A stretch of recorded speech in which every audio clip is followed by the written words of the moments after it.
Hey everyone, welcome back to the channel, where strange tales, chilling encounters, and unexplained mysteries come alive.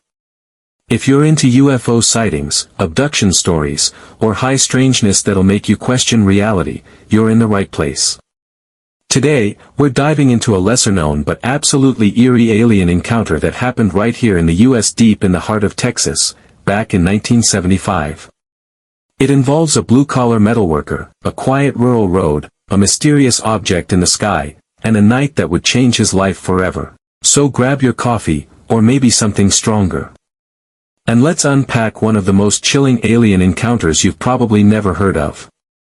Part 1, The Backdrop, 1975 America and the UFO Wave, 4 o'clock min.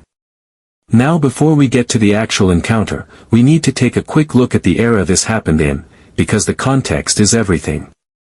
1975 was a hotbed of UFO activity across the United States. Just a few months before our Texas case, Travis Walton, yes, that Travis Walton, was allegedly abducted in the forests of Arizona. His story would later become the basis for the movie, Fire in the Sky. But what many people don't realize is that 1975 wasn't just an outlier, it was part of a larger wave of sightings and encounters. UFO hotlines were getting hundreds of calls. The military had been quietly watching the skies, and organizations like MUFON and NICAP were growing in influence. Texas, in particular, had its share of strange sightings.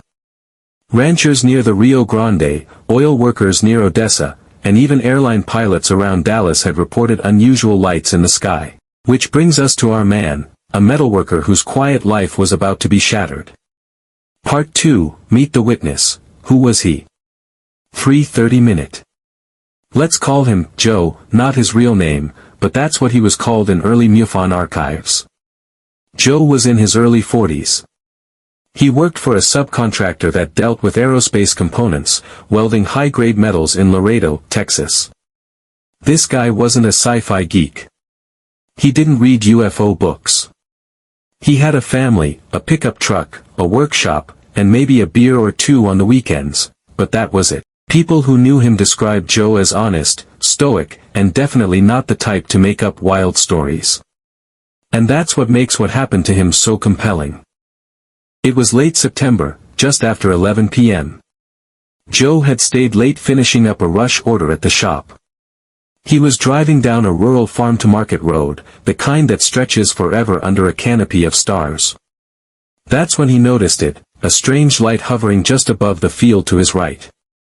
At first, he thought it was a crop duster or maybe a helicopter. But it didn't move like one. It just hovered, completely silent. Then it pulsed, once, twice, with colors that Joe couldn't even describe.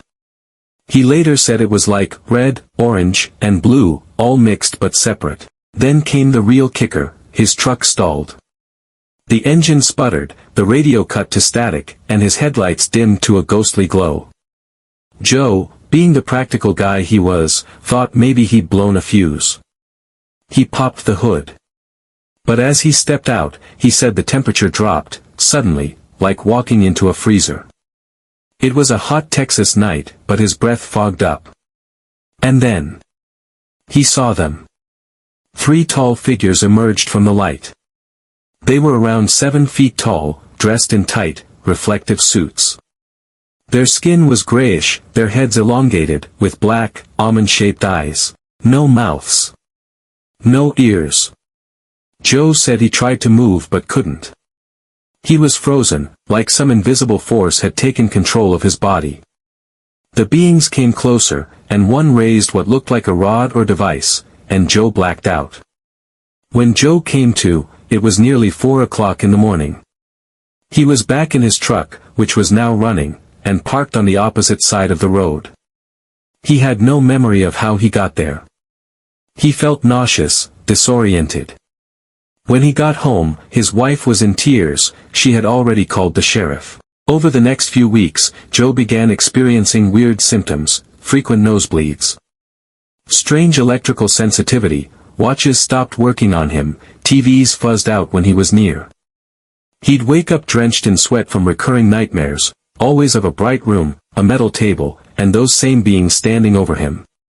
Eventually, he was referred to a hypnotherapist, and that's when things got weirder.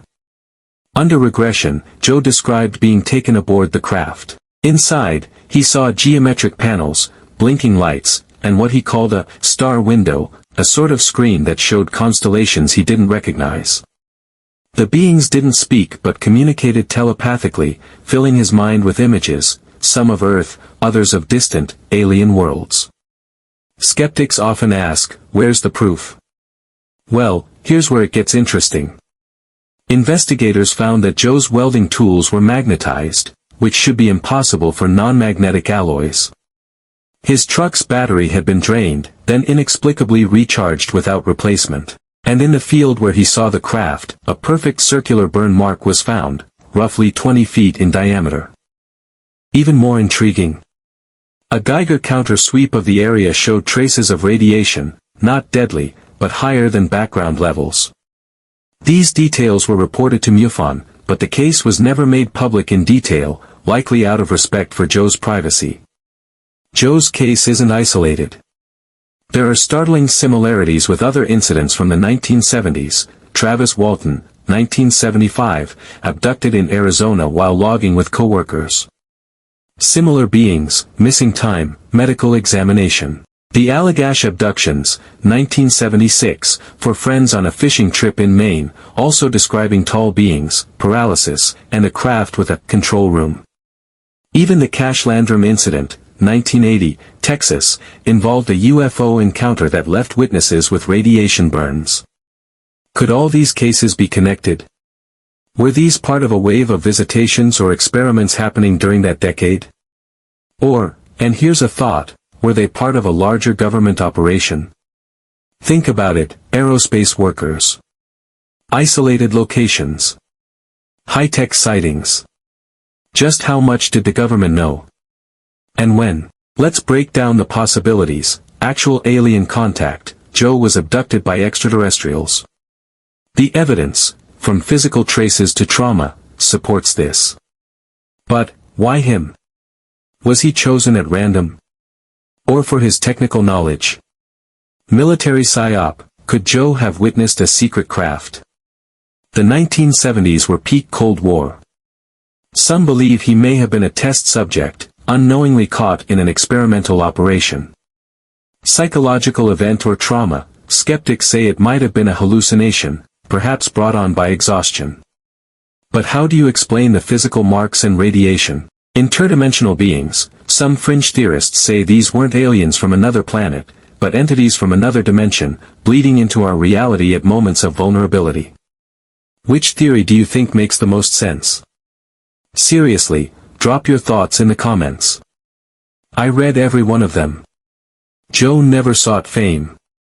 He refused interviews. He never wrote a book or sold his story. He just wanted to go back to normal. But according to one friend interviewed anonymously, Joe was never the same after that night. He became withdrawn. Suspicious of electronics. And he never again worked with high-frequency welding tools. His case remains open in some UFO databases. Unsolved. Untouched. Almost forgotten. But maybe that's what makes it so compelling. It wasn't about attention or money. Just a regular guy, who saw something no one was supposed to see. So what do you think happened out there on that lonely Texas road in 1975? Alien abduction? Government cover-up? Or something else entirely? Drop your theories in the comments below, and if you've ever had a weird experience you can't explain. I want to hear about it. Don't forget to like, subscribe, and hit that bell icon so you never miss another deep dive into the unknown.